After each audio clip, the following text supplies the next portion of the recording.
ভুবনেশ্বরে এটা হচ্ছে second part. তো দেখতেই পাচ্ছ আমরা স্নান টান করে রেডি হয়ে গেছি দুপুরবেলা খাওয়ার জন্য। আমরা ভালো করে মাংস ভাত খেয়ে চলে যাচ্ছি এবার উদয়গিরি আর খণ্ডগিরি দেখতে। তো এটা এখন আমরা পাহাড়ে চড়ছি। পাহাড়টা খুবই ভয়ানক ছিল, মানে একটু পড়ে গেলেই পুরো নিচে।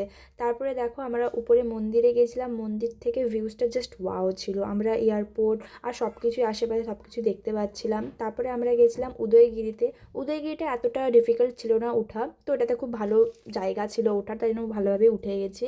তো দেখো এখান থেকে ভিউজটা কত সুন্দর, তাই না? পাহাড়ের উপর থেকে এত ভালো লাগছিল ভুবনেশ্বরটাকে দেখতে, না আর কি বলবো। এবার আমরা যাচ্ছি ধবলগিরিতে। ধবলগিরি যাওয়ার জন্য আমরা একটা ছোটো গাড়ি করেছিলাম। তারপরে দেখো এই ধবলগিরিটাও খুব সুন্দর, এখানে মন্দিরটাও খুব সুন্দর। আর আমরা সন্ধ্যাবেলা ঢুকেছিলাম বলে সেরকম ভিডিও নিতে পারিনি। সন্ধ্যাবেলা একটু খাওয়া দাওয়া করে এখন আমরা একটা মন্দিরে যাচ্ছি। মন্দিরে ফোন অ্যালাউ ছিল না বলে আমি বাকি ভিডিও দেখাতে পারছি না। আসার সময়ও সবাই এরকম নাচানাচি করে বাড়ি এসেছি। পরের দিন সকালবেলা বাড়ি ফিরতে ফিরতে আমাদের সময় লেগে গেছিলো প্রায় 8টা।